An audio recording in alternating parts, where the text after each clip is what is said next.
Velkommen tilbage, Susanne Tofte. Tak. Det er jo efterhånden ved at være lidt tid siden, at vi sendte første del af historien ud i æteren. Ja. Og der er mange, der har hørt det. Og nu skal vi ligesom lidt videre i det forløb. Jeg glæder mig. Ja. Sidste gang, der stoppede vi, hvor I...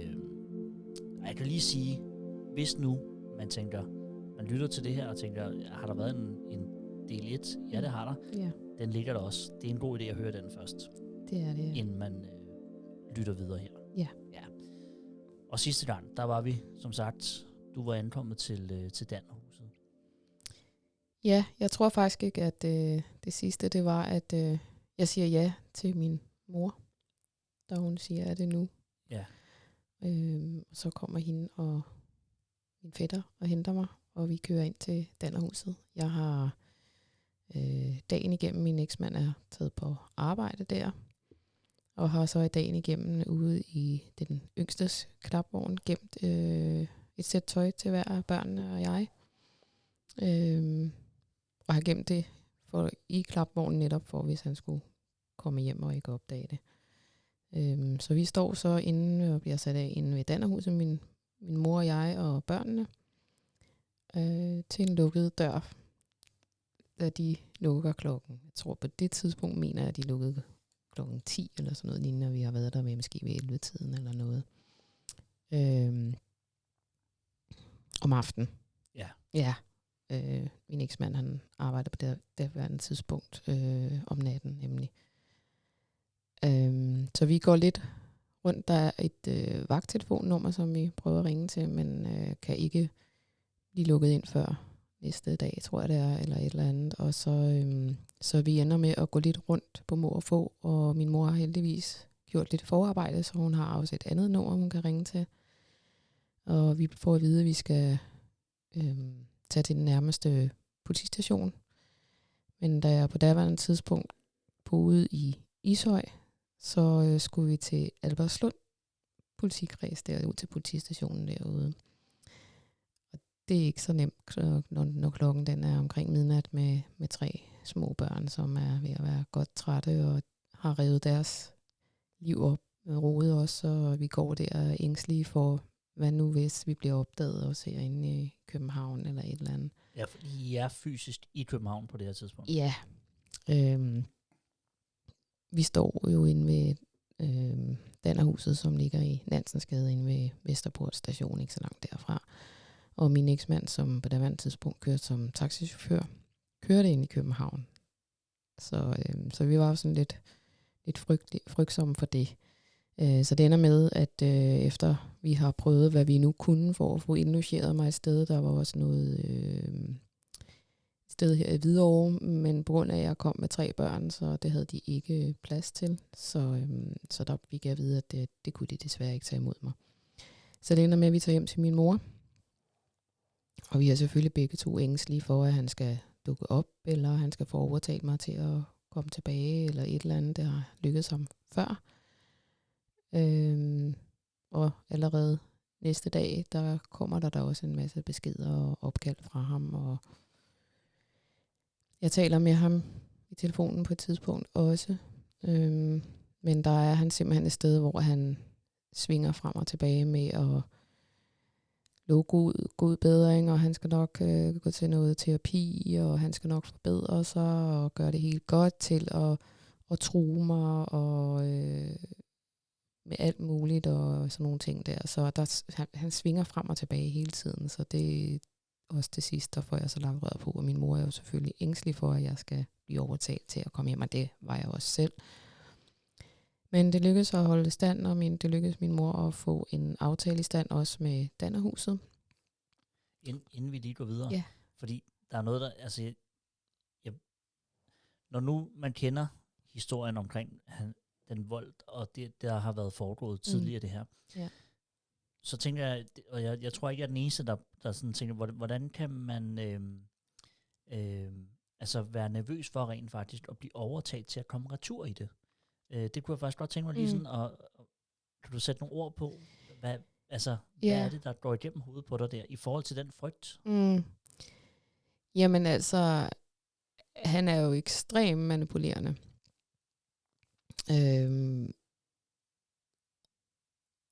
Og jeg tror, det der sådan med, jamen jeg ved ikke.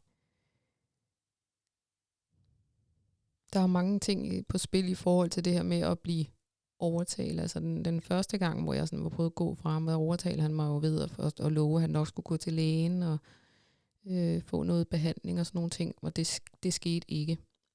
Og det var ligesom det, der fik mig til at komme tilbage dengang. Og et eller andet sted, så var det samme, der kom. Og jeg tænkte, jeg nåede lige at tænke denne her gang, at okay, måske, men også, man kan sige, for heldigt for mig, så svitsede han jo frem og tilbage mellem at være troende og alt muligt andet til at ville prøve at manipulere. Og så tror jeg også, at jeg var klar på det tidspunkt, sådan mere afklaret på en anden måde. Det er ikke fordi, at jeg ikke ville væk fra ham, for det ville jeg. Jeg var også godt klar over, at det var usundt og dårligt for os alle parter. Men der er også man skal huske på, at man er kørt psykisk ned til sidst, og du kan ikke tænke ordentligt din tanke selv. Og der bliver lovet og sagt så mange ting, så man også bliver selv helt forvirret til sidst, og sådan lidt. Så du er egentlig i tvivl om, hvad der er rigtigt og forkert? Ja, og mener han det, han siger, eller skal jeg stole på, hvad han siger, og det skal jeg ikke stole på, og alligevel vil man måske gerne stole på, og også dødsangst for, at han skulle dukke op hos min mor, hvis jeg nu afviste ham i telefonen. Hvad sker der, hvis jeg ikke tager med tilbage, eller kommer tilbage igen? Hvad så? Hvad konsekvenser kommer der af det? Så jeg tror, det er meget også de der konsekvenser, der ligger, og de der usagte konsekvenser, der kan være med til at gøre, at man har svært ved at måske holde fast i, hvad man godt ved i virkeligheden er rigtigt. Og så er man blevet manipuleret så meget rundt med i så mange år, så det er svært at helt redde i alle ens tanker og følelser og alt sådan nogle ting der. Så man er måske en lille smule nervøs for, om man faktisk træffer de rigtige valg, eller om man egentlig har ret i det, man tænker og føler. Ja, især det sidste, fordi det er jo det, han har brugt meget af mange af årene på, det er den der med at så tvivl hele tiden om det, der er sket, og det, der er foregået, og min opfattelse af situationen, og også fordi man kan sige, mange af de gange, hvor han har gået amok og sådan noget, altså jeg vil tro 9 ud af 10 gange, der ved jeg ikke hvorfor. Så det har altid været sådan noget uvist noget. Hvad er det, der sker? Hvorfor?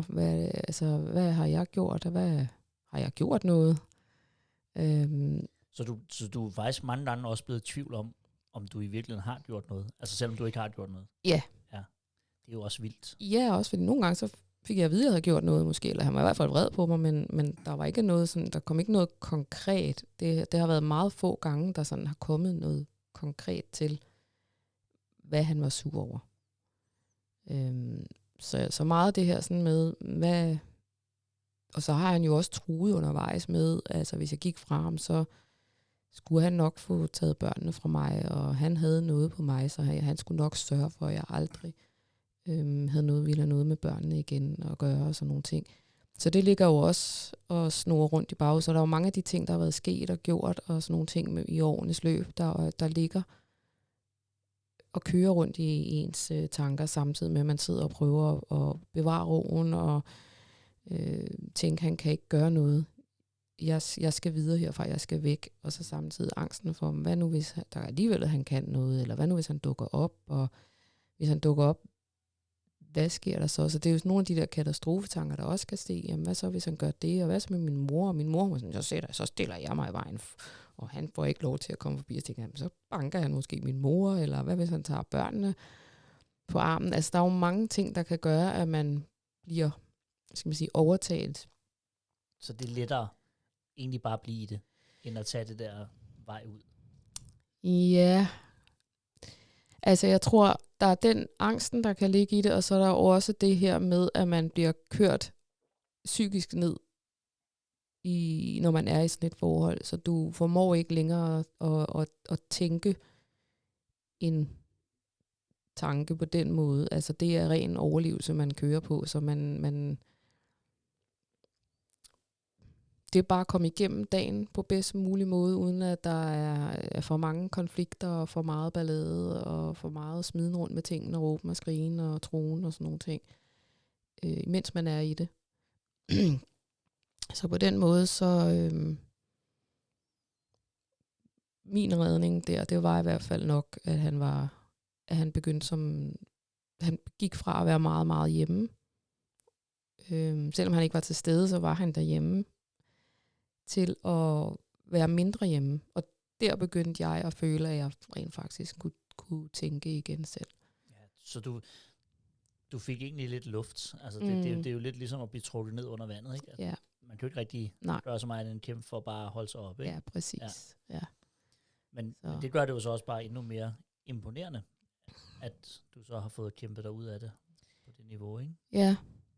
Ja, altså jeg vil sige, jeg havde ikke, altså min mor, hun var en god støtte der i, og ligesom at have lavet lidt arbejde hjemmefra, og ligesom fundet ud af, at jeg kan ringe hertil, og vi kan tage ind til Dannerhuset, og alt sådan nogle ting her. Så det var også en kæmpe støtte. Og det er også hende, der ligesom tager steppet videre, og har noget klar til dagen efter, ikke? Eller? Ja, hun får ringet ind til Dannerhuset, og får lavet en aftale med dem derinde. Man skal til sådan en, det skulle man på det tidspunkt, jeg ved ikke, helt præcist, hvordan det foregår nu, men dengang, der skulle man ind til lige en samtale derinde i Dannerhuset, så tog de ligesom stilling til, om de kunne tilbyde en at være derinde. Så børn og jeg, vi kommer derind, og jeg kan ikke huske, om det er en enkelt nat, eller vi er der, eller 2, det kan jeg faktisk ikke rigtig huske. Vi kommer derind og til samtale. Jeg havde lidt mærker i ansigtet, efter han havde haft fat på mig, selvom det var på det her tidspunkt, tror jeg, knap en uge siden. Og det bemærker de, og de tilbyder mig også, om jeg vil anmelde det til politiet. Men på det tidspunkt, der var jeg sådan lidt, nej, det kan jeg ikke lide at gøre imod ham, og hvad sker der så? Så gør jeg ham bare endnu mere vred. Han er vred over og presset også. Jeg tror, det er også den der frygt, fordi jo mere presset og frustreret sådan en person er, jo mere farlige bliver de også. Og jeg var sådan lidt, nej, jeg skal bare væk nu, og så må alt det andet komme på det tidspunkt. Men jeg får tilbudt en plads derinde med børnene. Og det er sådan lidt, normalt får man et værelse til rådighed, men fordi jeg kom med 3 børn, så fik jeg så 2 værelser. Så vi indrettede det ene som soveværelse til os alle sammen, og så det andet blev sådan en lille stue. Og jeg fik fra familien et lille tv ind, jeg kunne låne, og jeg tror, det havde været VHS på det tidspunkt, vi fik ind. Hvad årstal er vi i her? Ja, men det var i 2003, slutningen af i august 2003. Ja. Jeg tror, jeg kan ikke huske, om vi var gået over til DVD på det tidspunkt. Ja. Der er nok ikke så meget VHS tilbage, men... Nej, men i hvert fald, vi fik ind, så vi kunne sidde og se noget tv derinde, så børnene og skulle have lidt der, fordi vi var jo ligesom kommet afsted uden noget som helst. De havde heller ikke noget legetøj eller noget. Det var klapvogner, som sagt, og så et sæt tøj til os hver. Så vi får lidt forskellige ting ind fra familien, så vi lige kan... og det er også min mor, der sådan er ligesom initiativtager til at få bragt det i orden også. Og vi sover, som sagt, sammen, fordi jeg tror, vi alle sammen er lidt utrygge. Det er ikke nemt. Og jeg ved på vejen derind, da vi kører derind til Dannerhuset der, hvor vi så ender med, at der desværre var lukket. Så sidder vi derinde, der på det tidspunkt har min ældste været 8 år. Og jeg havde ikke sagt noget til børnene, før vi sidder i bilen og er på vej. Og så siger jeg, nu skal I høre sådan og sådan. Og sådan. Vi er gået fra far, jeg er gået fra far, og nu, vi skal ikke tilbage. Og så siger han bare, at det skulle vi have gjort for længe siden. Og det var sådan lidt, hvor jeg tænkte, okay, wow. Altså, jeg vidste jo godt, at det påvirkede børn. Hvor gammel er han? Ja, han er 8 der. 8, ja, det er også vildt, ikke? Ja, og jeg var sådan lidt, fordi jeg vidste jo godt, altså førne har jo oplevet masser af ting, men det var sådan virkelig, at en 8-årig siger sådan noget, det var sådan virkelig okay. Den var lidt hård. Men ja, vi kommer så som sagt ind på det andet hus, og vi har så de her 2 værelser, og det er sådan, at der er fælles badeværelse og fælles køkken. Man står selv for indkøb, og vi har sådan, vi skal gøre rent selv, så vi sådan ligesom har nogle dage, hvor vi skal gøre de forskellige ting. Vi skal selv lave mad derinde, og jeg tror, vi havde sådan hver sin hylde i køleskabet og sådan nogle ting, og noget i fryseren, med at skrive navn på. Ja, så vi bor så derinde, og der når vi at bo i et halvt års tid. Hvor lang tid går der, før at du begynder at føle sådan frihed ind i? Eller når du overhovedet det, mens du er derinde? Nej, altså det er ikke så mange år siden, tror jeg, og jeg ved ikke stadigvæk, om jeg sådan helt 100% føler den frihed, men altså jeg har øjeblikke af det, kan man sige, men der er stadigvæk, det er så et andet afsnit måske, men der er stadigvæk masser af ting, der følger med. Ja, helt sikkert. Men jeg tror ikke, fordi det er ret kaotisk, og hvad skal man sige, og det kan være det næste til at gøre, at folk måske ikke, hvad skal man sige, gåsøjne magter det, og det kan være meget svært for uvedkommende at forstå mekanismerne i, hvorfor er det kan være så svært at gå. Men det er jo advokater, man skal tale med advokater, man skal sætte gang i skilsmisse, der skal findes ud af, om man vil søge om fælles, forældremyndighed, eller man vil have forældremyndigheden, er vi der, hvor at man skal finde ud af i forhold til samvær, og hvordan skal det foregå, og bolig, og alt sådan nogle. Der er jo mange ting, der skal tages stilling til. Man skal også godkendes af kommunen, for det er jo dem, der betaler sig for, at man bor derinde. Det er ret dyrt at bo på sådan et krisecenter, for jeg mener på det tidspunkt, var det noget med 1.000 kroner per person, per døgn. Per døgn, ja. Ja. Ja, det løber hurtigt op. Ja. Der er 2 rigtig gode, søde pædagoger, der er ansat derinde til at, ligesom at varetage som hovedsageligt børnene. Jeg har stadigvæk kontakt med dem indimellem i dag, og lige sender dem en gang imellem. Blandt andet har jeg sendt dem link til podcasten her, og lige sagt hej. Og så var der en sagsbehandler også, som var ligesom varetage nogle af de ting, der kan være praktiske omkring nogle ting derinde. Og så samtidig så, jeg havde så sørget for at sikre mig, at den ældste, han gik i skole jo på det tidspunkt. Det gjorde de 2 yngste ikke. Så jeg fik sendt hans, jeg ringede simpelthen til skolen og talte med klasselæreren, som var meget forbavset over, at det havde hun slet ikke overhovedet været i nærheden af at tænke tanken, at der kunne foregå sådan nogle ting hjemme hos os. Okay, det Ja. Men jeg fik simpelthen sendt materiale, altså undervisningsmateriale, ud til Dannerhuset. Og så via kontakt til klasselæreren, så underviste jeg så min søn så godt jeg kunne inde i Dannerhuset, så det i hvert fald havde, hvad skal man sige, undervisningspligten, den ligesom blev opretholdt. Og det var også noget, han prøvede at bruge imod mig på et tidspunkt, da vi endte i retten til sidst. Har du nogen idé om, hvorfor at læreren for eksempel ikke rigtig havde set den komme? Er det et spørgsmål om, at du har været god til ligesom at stille en facade op, eller altså, fordi det kan jo bare, igen, når man kender historien, så virker det jo vildt, at det kommer som et chok for omgivelserne. Ja, altså jeg tror stort set de fleste, der er i sådan et forhold, i sådan en relation, de er gode til at prøve at passe på sig selv på den forkerte måde måske, men og sådan ligesom at holde, vil jeg også gerne... Er der noget... var du flov over det? Ja, altså det er det, jeg skulle til at sige. Altså, der er en masse skyld og skam i at være sådan et forhold, og der er mange mennesker, man bliver mødt med, Og det kan jeg stadigvæk blive mødt med den dag i dag, selvom det er jo mange år siden med, altså, hvorfor gik du ikke noget før? Og jeg havde ikke været sådan et forhold, eller jeg havde i hvert fald ikke fundet mig i det der, sådan, og jeg var ikke endt i sådan et forhold. Og jeg tror, den der sådan med, jeg er som person meget positiv og smilende, og har fået at vide, blevet beskrevet som sådan lidt boblende person. Og det er sådan, jeg er.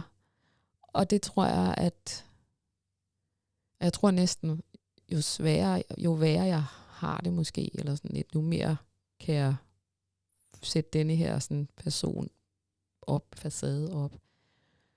Og så tror jeg i forhold til mine børn, de 2 yngste gik ikke i institution. Jeg har gået hjem med børnene.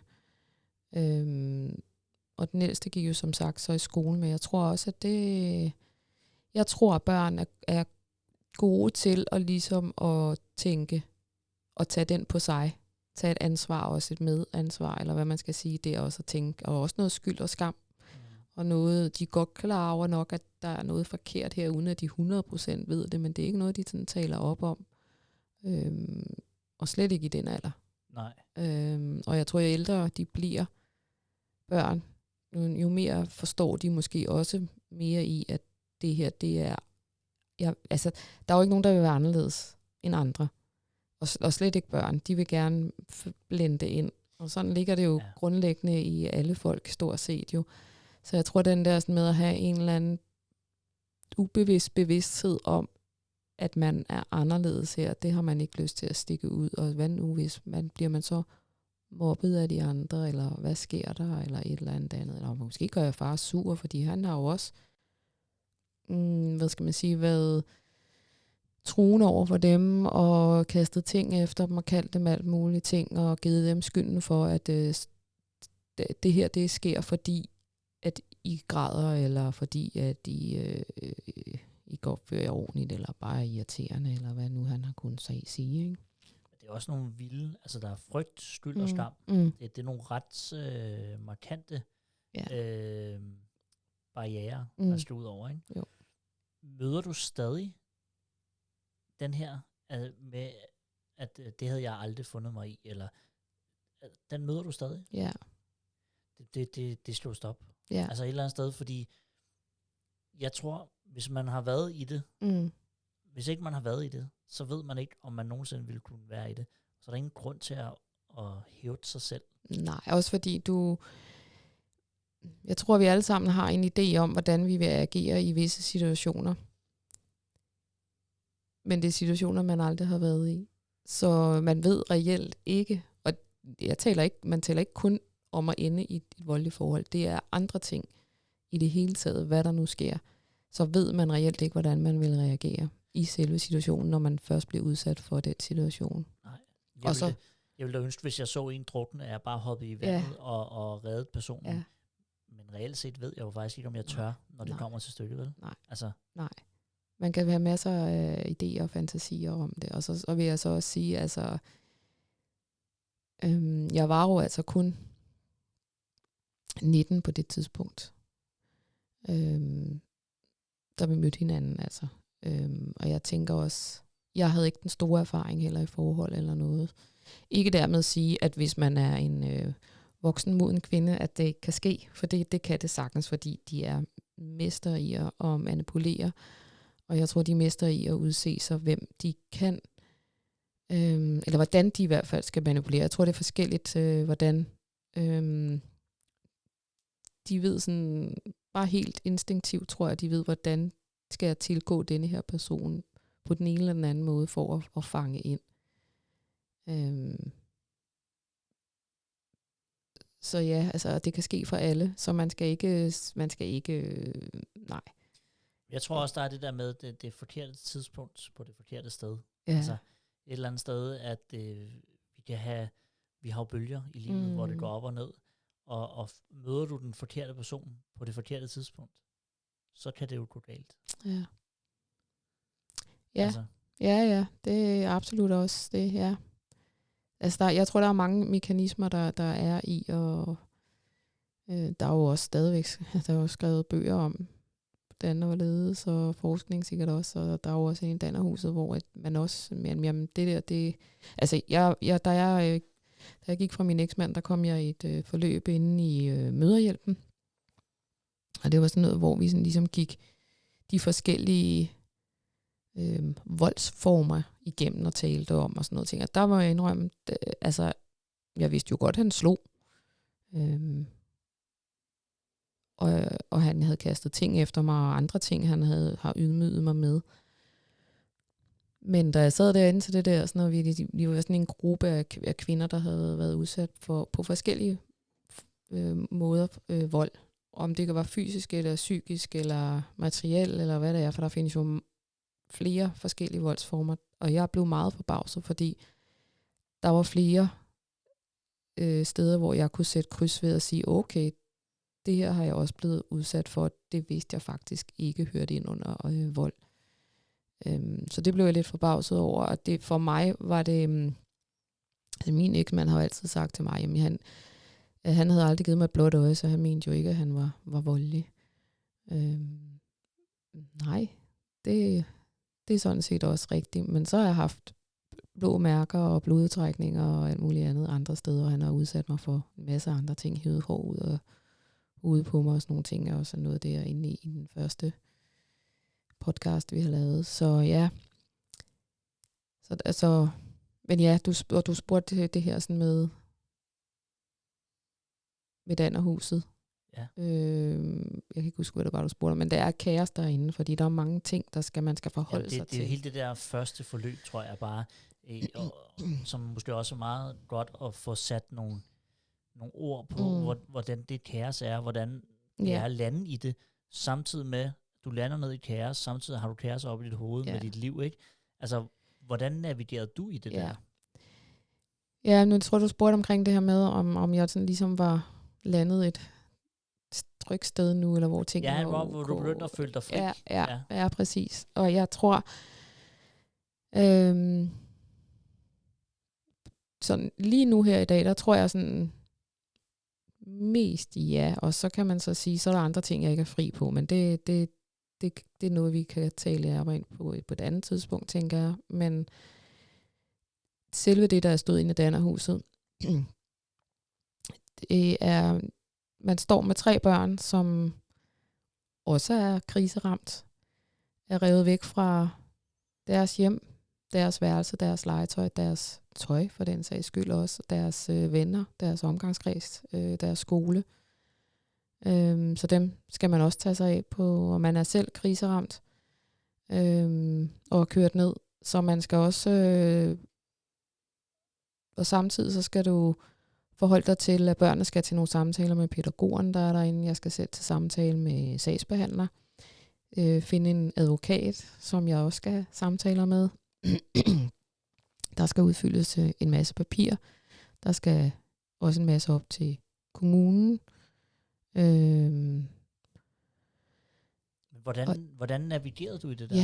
Ja, man gør det bare, tror jeg. Altså igen, så er vi stadigvæk i overlevelsesfasen, kan man sige. Men for mig, der var det sådan lidt, okay, det her, jeg er lige nu, det her, det skal gøres. Der er ikke så meget tid til at sætte sig ned og tænke over tingene. Man må bare, det bare gøre det. De hjælper jo inde i Dannerhuset til at sige, okay, vi skal lige have sat det her. Jeg fik anbefalet en advokat, som de havde arbejdet sammen med flere gange, havde haft mange sager derinde og sådan nogle ting. Så det var på sådan en ting, så tager jeg hende, fordi hun ved ligesom proceduren, hun kender dem inde i Dannerhuset.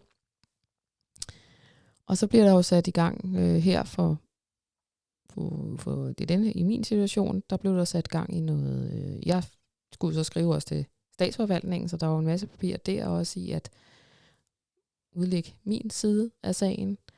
Han søgte jo så samvær med børnene, og jeg måtte jo så skrive ind til, hvorfor jeg ikke mente, der skulle være samvær med børnene, og så skal man jo så ind til en samtale derinde om, hvorfor man er uenig her. For jeg ville ikke mødes med ham derinde, så det foregik på skrift, og jeg fik så sørget for også at få alene møder derinde, og der er en børnesagkyndig, der skal snakke med børnene sideløbende også, mens man bor derinde i Dannerhuset. Så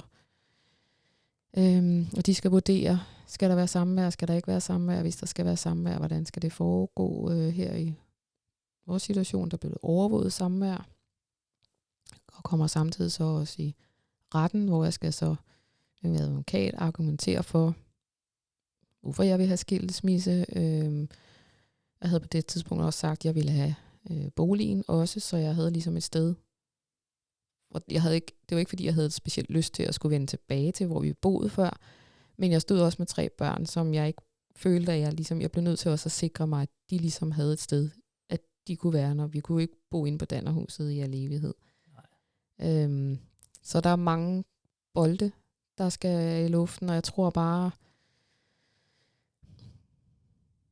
for mig i hvert fald var det sådan, da de først kom og sagde, vi vil gerne tilbyde dig en plads herinde i Dannerhuset, så faldt der 30.000 tons af min skulder, en hel verden. Og så var det sådan lidt, okay, der var jeg klar. Altså lige i det sekund, der blev jeg 100%, hvis der havde været den mindste lille tvivl derinde, da, så blev jeg 100% afklaret og i, at det er det. Ja, og de tog mig alvorligt, de var meget bekymrede, og de jo kunne se de her blå mærker og udtrækninger, jeg havde på kæben og sådan noget på halsen, og var meget sådan omsorgsfulde, og jeg oplevede, det er ikke fordi, jeg ikke har oplevet, at min familie, det som de vidste ikke alt, men det de i hvert fald havde en idé om, at de ikke også var omsorgsfulde og sådan noget, men herfra et fremmed menneske, tror jeg ligesom at krisecenter oven i købet, at blive taget alvorligt til, at det er altså alvorligt det her, sådan, og så alvorligt, så de virkelig mente, at det var sådan en alvorlig situation, og da vi kom ind i statsforvaltningen, der havde den børnesagkyndige gav også udtryk for, at hvis jeg ikke var gået der, så var det ikke sikkert, at jeg havde overlevet til sidst, fordi at volden eskalerede, og han blev mere og mere ligeglad. Så deres frygt var faktisk, at det ville ende ud i, at han var, altså simpelthen havde eskaleret det til mere og mere. Okay. Ja. Susanne, når du nu er derinde, og du beskriver før, hvordan der var nogle sten, der lettede fra dig, men oplever du på noget tidspunkt sådan en følelse af håb? Er det det, der bærer dig igennem? Ikke som jeg sidder og føler det her nu, nej. Altså, jeg tror ikke håb. Jeg tror, altså man kan sige, for hver dag, der går, er jo en sejr i, at man stadigvæk er ikke gået tilbage. Ja. Ja. Og der er jo folk omkring en, som de kommer jo op. Der er jo sådan nogle ansatte, det er jo frivillige, der er derinde.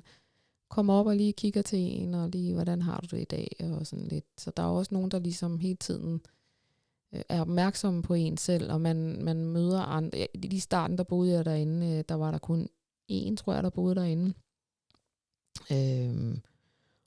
Og det var, fordi hun ikke havde nogen bolig selv. Hun var så kommet derind som kriseramt, tror jeg, men kunne ikke finde et bolig, så hun havde boet derinde i lang tid. Men undervejs, så kommer der så et par stykker, men der kommer mange, de kommer jeg der bare et par dage, og så tager de desværre tilbage igen.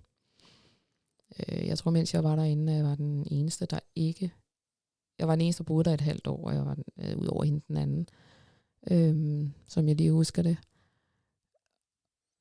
Og som formåede at holde fast i ikke at komme tilbage. Altså til deres partner, eller? Ja. Så de andre røg simpelthen tilbage til deres partner? Ja, der var et par stykker, der som jeg husker det, der var derinde og så kom tilbage. Men der er mange, så det måske bare en enkelt nat lige for at, tror jeg, få lidt fred. Måske 2 nætter for lige at få lidt fred og lidt pusterum. Men det er bare, det er lidt fisk efter før også. Som, altså, det er også, hvis man sidder derude og lytter nu, og måske er i et voldeligt forhold, eller tænker på på en eller anden måde. Altså, fordi det kan jo også virke meget uoverskueligt. Ikke? Men der må være et eller andet, der på en eller anden måde, der må være en kraft i dig, der har båret dig igennem alt det her. Altså, og det var derfor, jeg tænkte, måske er det håb, men altså, har du en idé om, hvad det er, der barer dig igennem det her? Ja. Jeg ved ikke, om det jeg kan pege på en eller anden specifik ting. Nu talte du om... Man kan selvfølgelig godt sige, nu spurgte du om det her med at være fri. Jo, det kan man måske godt sige på den måde, at der er jo en frigørelse i hvert fald i det. Men der skal også, for mig i hvert fald, var det et spørgsmål også om at nå til det punkt, at jeg var klar. Fordi det var ikke første gang, jeg har gået ud. Jeg har ikke gået fra ham 10, 20, 30 gange, men jeg har gået fra ham, jeg ved ikke, 2 gange, tror jeg, måske før det her.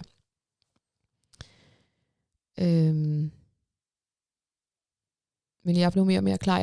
Jeg vil sige til, hvis man sidder i sådan en situation og hører det her, sådan, jeg tror meget af det, som kan være rigtig godt, og det er også derfor, jeg laver den her podcast med dig nu, og har valgt det. Jeg har også skrevet nogle artikler i samarbejde med et par kyndige damer omkring det her. Sådan. Det er simpelthen det her med at være åben, fordi fortielse er også med til at desværre fastholde en det her. Man skal ikke gå med det alene, fordi det er ikke dig, der er forkert på den. Nej. Det er den anden person, det er den udøvende person, uanset om man er mand eller kvinde. Og det at være tale åben og højt og ærligt om det, er med til at komme ud af det. Ja. Det er sådan, jeg ser det i hvert fald, fordi der var ikke nogen, der vidste noget. Jeg er sikker på, at der er nogle naboer, der har hørt noget, men der er ikke nogen, der har reageret på det. Jeg tror, jeg ved ikke, om det kun er i Danmark, men meget denne her med, det der foregår inde hos naboen, det blander man sig ikke i. Jeg tror også på gaden, nu er vi tilbage til det her, sådan med, hvis der sker noget, altså med hvad, man har en masse idéer om, hvad man vil gøre. Jeg tror, han har haft fat i mig en gang på gaden, og der har jeg ikke nogen, der reagerer. Nej. Men det er vi jo desværre. Ja. På godt og ondt. Ja. Altså, det gør vi ikke. Nej. Jeg stod lige da jeg var... jeg flyttede jo... Jeg fik så skilsmissen og alt det her, der flyttede vi så tilbage til der, hvor vi boede før, og derfra er jeg så flyttet videre derfra. Og der, hvor jeg så flyttede videre til, lige i starten, der jeg flyttede til, der var på et tidspunkt, der var et eller andet med noget nabo, et eller andet spektakel. Og jeg kan bare huske, at jeg nåede selv at tænke den her tanke, nej, det skal jeg ikke blande mig i. Og så tænker jeg, nej, det gør du. For du har selv stået i en situation, og du ved ikke, hvad der foregår. Altså, og det for mig, det satte også en masse angst i gang hos mig. Så jeg var sådan lidt, så jeg ringede så efter politiet, og det var, selvom jeg har været i den situation, var det også ret grænseoverskridende for mig at skulle ringe. Men jeg var sådan lidt, nej, det skal du ikke selv lukke øjnene for. Så må du handle på det, selvom det var... Ja, og hvis ikke det er noget, så politiet, de afgør det jo. Ja, altså, præcis. Og så sker der jo ikke noget, og jeg tror der i bund og grund ikke, at der er nogen, som vil blive sure på en over, at man har gjort en god gerning i en god mening. Nej. Altså, hvis man bare fortæller, hvorfor. Nej. Altså, det er igen også det der med bare at være ærlig og åben, ikke?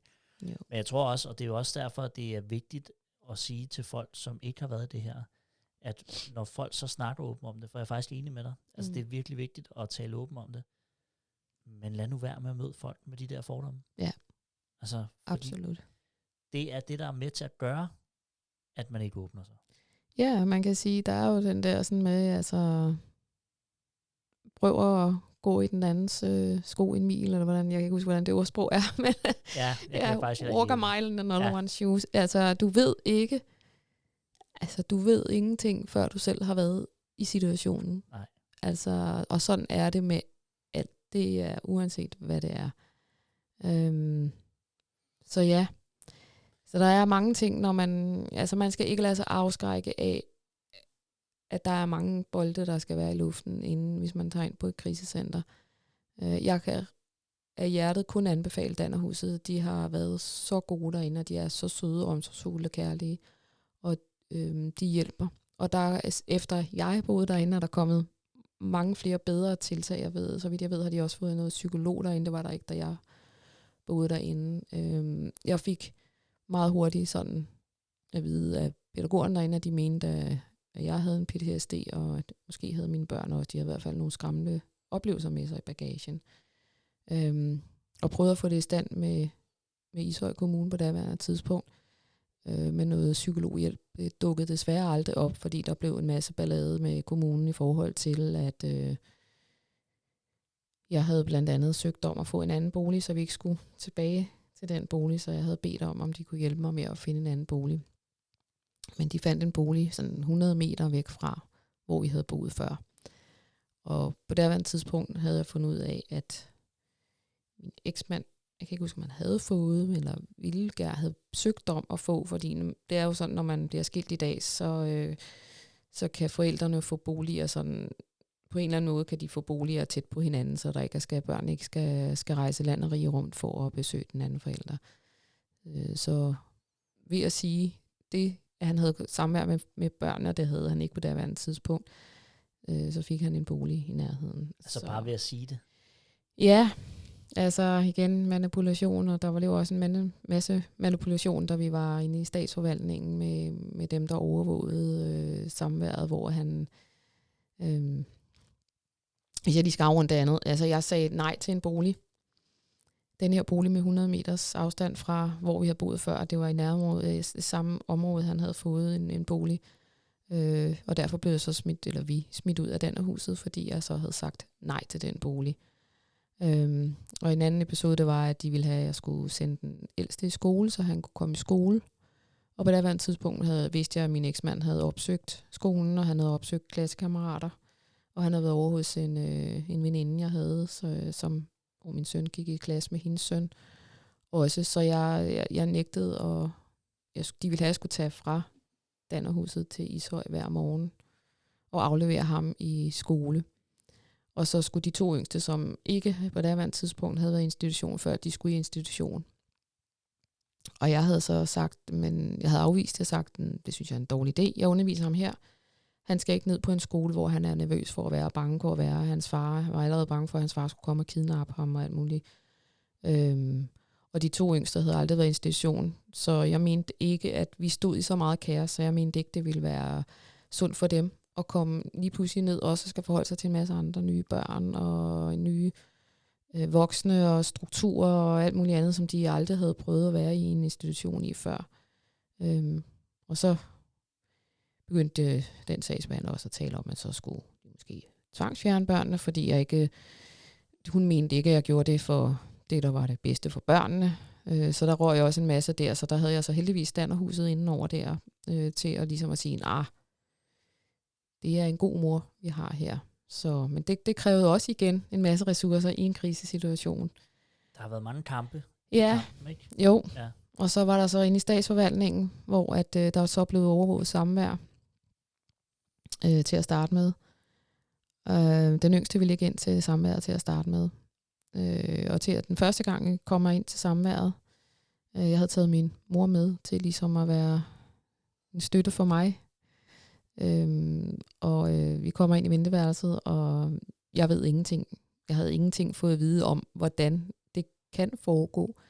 Så min eksmand kommer jo også gående ind i venteværelset, og det var det vildeste. Det var virkelig så mange følelser, der var angst og frygt og alt muligt, ydmygelse, og altså bare det at skulle stå over for den mand igen, som havde gjort så mange dårlige ting, og kommer bare hen til mig og giver mig hånden, som om at der er ikke noget der, og nej, og når du ser ud som om du har tabt dig lidt, og sådan nogle ting der, var sådan lidt, okay, det er helt surrealistisk det her. Så mens de 2 ældste så er inde til samvær, der er jeg så over at få talt med dem derovre i informationen, der er der, og ligesom få at vide, at jeg kan da bare bede om at komme ind i et andet rum, og når det var der, hvor vi skulle til samvær, så kom de ind, og så ville den, der skulle overvåge samvær, så komme og hente børnene til samvær. Det synes jeg havde været rart, og de har gjort opmærksom på fra starten af i sådan en situation her.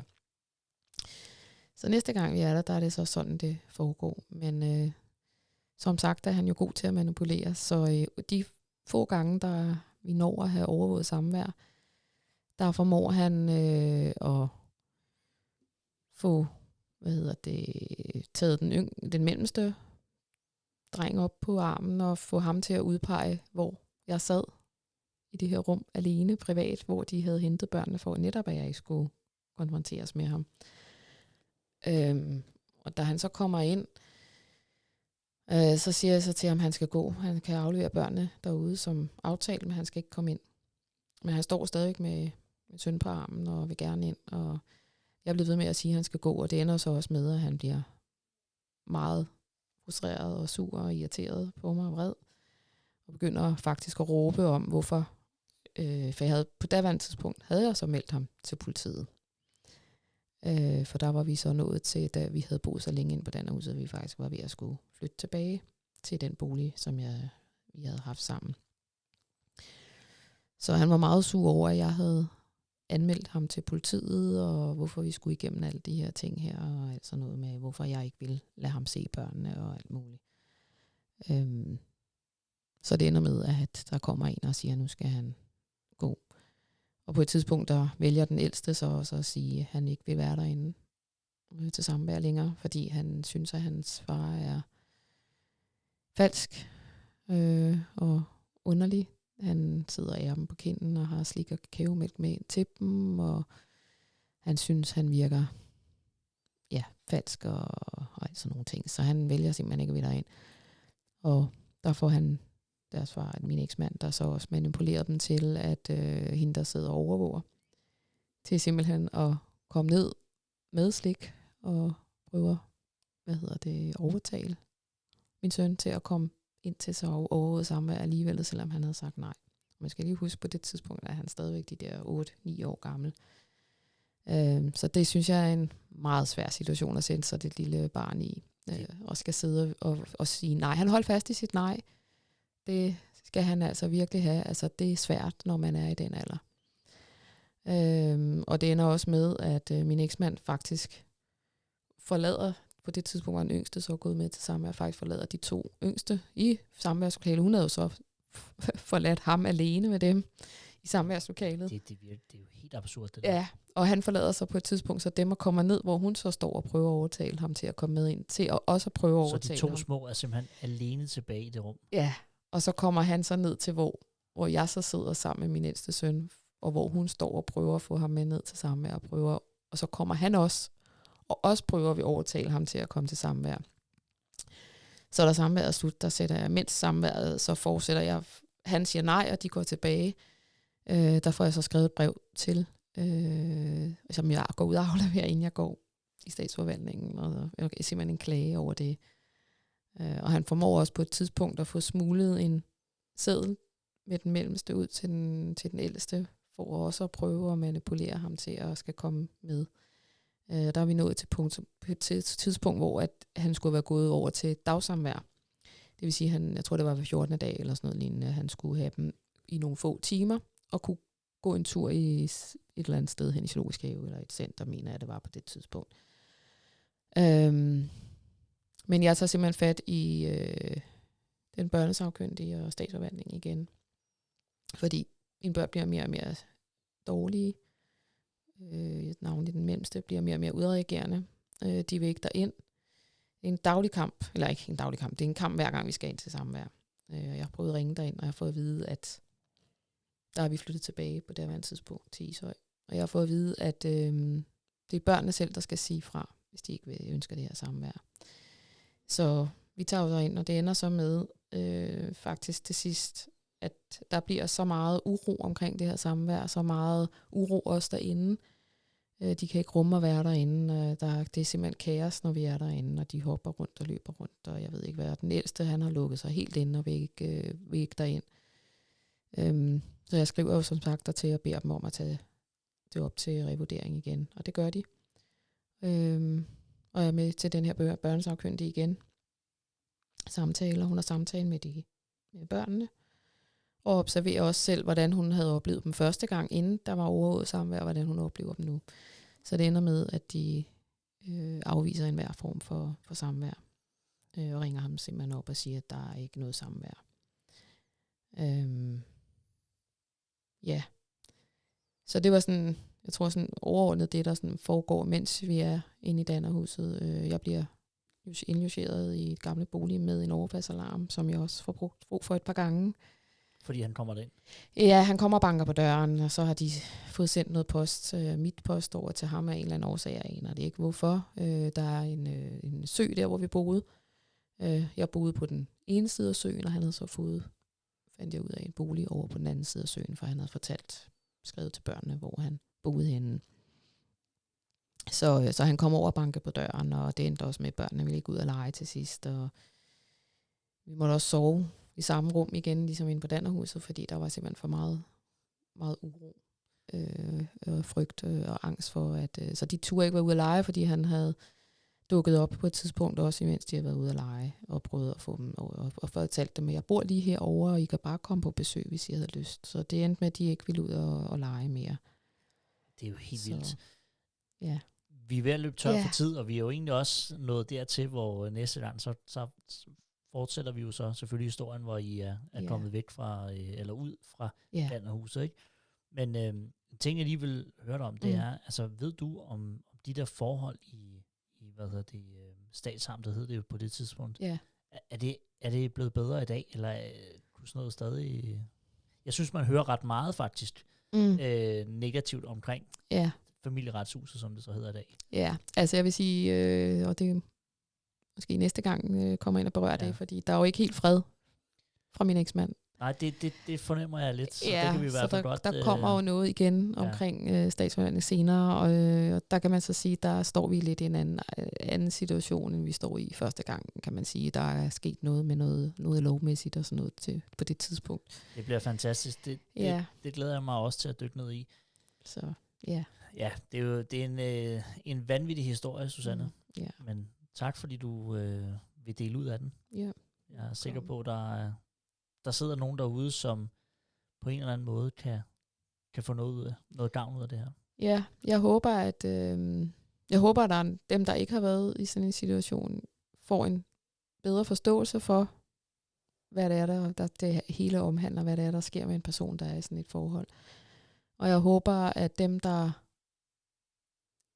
er i sådan et forhold, eller lige er kommet ud af sådan et forhold, eller længe siden er kommet ud af sådan et forhold, også får noget ud af det her. Jeg håber, der er nogen, der finder modet til måske, og håbet til at kan komme ud af det. Der er, at man kan altid gå, lige meget hvor længe det er siden. Og man være åben og ærlig om det. Også selvom folk de er fordømmende eller noget, så er det dem, der har et problem. Det er ikke dig. Og det er ikke dig, der gør noget forkert i, når du er i sådan et forhold. Det er den der udøver volden. Uanset hvad det er for en form for vold. Enig, og det er flot sagt. Ja. Susanne, tak fordi du var med igen i dag. Ja, velbekomme. Jeg glæder mig til næste gang. Det gør jeg også. Og til jer, der lyttede med, tusind tak fordi I lyttede med. Og som sagt, så kommer der flere afsnit med Susanne. Ja. Ha' det godt, til vi ses igen.